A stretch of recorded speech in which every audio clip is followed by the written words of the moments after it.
साथियों, real estate का market बहुत तेजी से बढ़ता जा रहा है।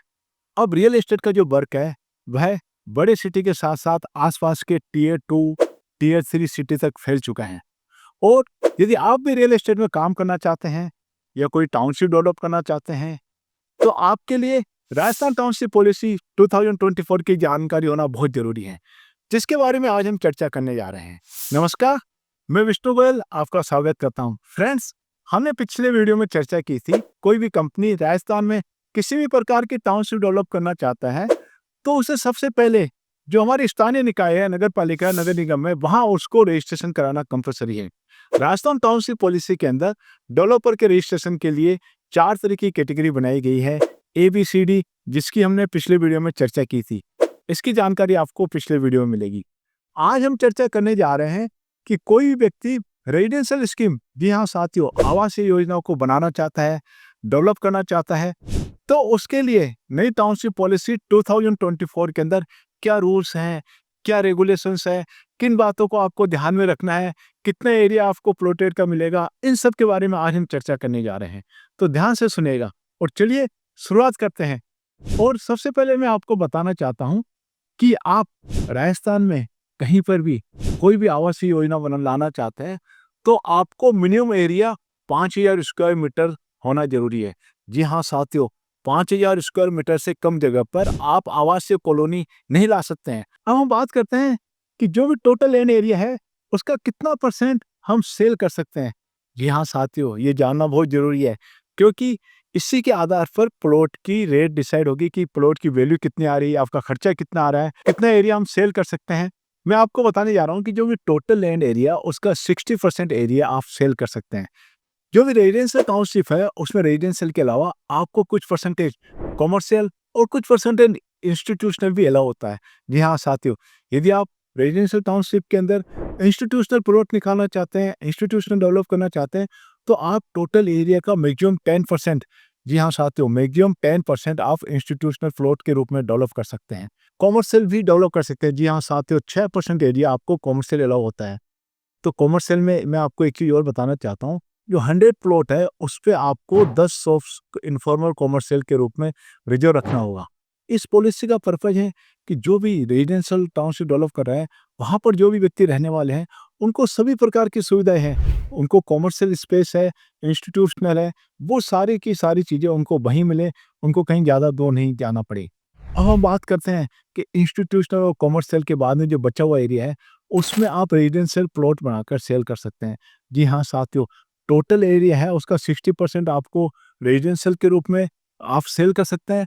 उसमें से मैक्सिमम 10% एरिया आप इंस्टीट्यूशनल पर्पज के लिए सेल कर सकते हैं और 6% आपको कॉमर्शियल मिलता है। आप उसको कॉमर्शियल के रूप में डेवलप करके सेल कर सकते हैं। फ्रेंड्स, मैं आपको एक चीज़ और बताना चाहता हूँ कि जो भी आप रेजिडेंशियल टाउनशिप डेवलप कर रहे हैं उसमें आपको गवर्नमेंट की EWS और LIG की जो पॉलिसी है, उनके नियम है, उनके रूल्स है, उसको ध्यान में रखते हुए टाउनशिप डेवलप करनी है। अभी हमने बात की थी कि जो 60% एरिया है उसको हम सेल कर सकते हैं।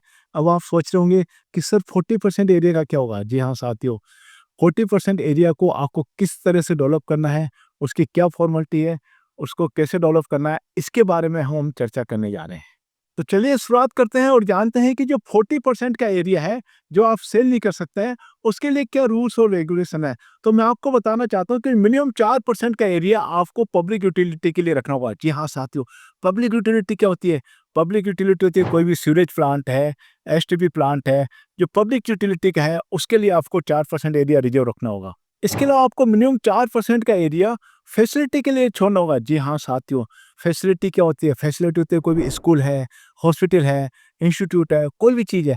जी हाँ साथियों, फैसिलिटी के लिए आपको मिनिमम 4% का एरिया रखना होगा। लेकिन एक चीज़ है कि जो 4% का एरिया फैसिलिटी के लिए दे रहे हैं, ये मिनिमम 12 मीटर की रोड पे होना चाहिए। जी हाँ साथियों, कोई भी फैसिलिटी के लिए मिनिमम 40 फीट की रोड होना ज़रूरी है। इसके अलावा आपको पार्क और प्लेग्राउंड के लिए भी मिनिमम 7% का एरिया डेवलप करना होगा। जी हाँ साथियों, पार्क और प्लेग्राउंड अलग-अलग लोकेशन में भी आप बना सकते हैं, लेकिन किसी भी एक लोकेशन पे जो पार्क का एरिया है, वो मिनिमम 1000 मीटर से कम नहीं होना चाहिए। फ्रेंड्स, फैसिलिटी के अंदर जो आप पार्क डेवलप कर रहे हैं, उसका एरिया मिनिमम 1000 मीटर से कम नहीं होना चाहिए और जो पार्क की विड्थ है, वो मिनिमम 10 मीटर की होनी चाहिए। 2 हेक्टेयर से ज़्यादा वाली जो भी रेजिडेंशियल टाउनशिप स्कीम है, उसके लिए 3% का एरिया प्लेग्राउंड के लिए रिजर्व रखना ज़रूरी है। जी हाँ साथियों, नई टाउनशिप पॉलिसी 2024 के अंदर प्रोविज़न किया गया है कि 2 हेक्टेयर से ज़्यादा जो भी कॉलोनी डेवलप होगी, टाउनशिप डेवलप होगी, उसमें 3% का एरिया आपका प्लेग्राउंड के लिए रिजर्व होगा और ये जो एरिया है, इसको आपको बाउंड्री वॉल बना के आपको लोकल अथॉरिटी को हैंडओवर करना होगा। जी हाँ साथियों, पार्क का एरिया है, प्लेग्राउंड का एरिया है, इसको आपको बाउंड्री बना के लोकल अथॉरिटी को हैंडओवर करना होगा। तो आज हमने चर्चा की थी राजस्थान टाउनशिप पॉलिसी 2024 के अंदर यदि आप रेजिडेंशियल टाउनशिप डेवलप कर रहे हैं तो उसके क्या रूल्स है, क्या रेगुलेशंस है, कितना परसेंट आपको सैलरी मिलेगा, कितना परसेंट आपको फैसिलिटी के लिए डेवलप करना ज़रूरी है, पब्लिक यूटिलिटी के लिए आपको कितना परसेंट एरिया रखना है, इन सब के बारे में आज हमने चर्चा की थी। राजस्थान में आप रियल एस्टेट का काम करना चाहते हैं तो आपको राजस्थान टाउनशिप पॉलिसी 2024 के बारे में जानकारी होना बहुत ज़रूरी है। आज हमने चर्चा की थी रेजिडेंशियल पॉलिसी के बारे में। नेक्स्ट वीडियो में हम चर्चा करेंगे कमर्शियल पॉलिसी के बारे में, रिजॉर्ट के बारे में, इंस्टीट्यूशनल के बारे में और भी बहुत सारे प्रोविजन हैं जो राजस्थान टाउनशिप पॉलिसी से संबंधित है, उसके बारे में हम चर्चा करेंगे। आपको इस पॉलिसी से संबंधित किसी प्रकार की कोई जानकारी चाहिए तो आप हमें कमेंट्स बॉक्स में लिख सकते हैं। Thank you.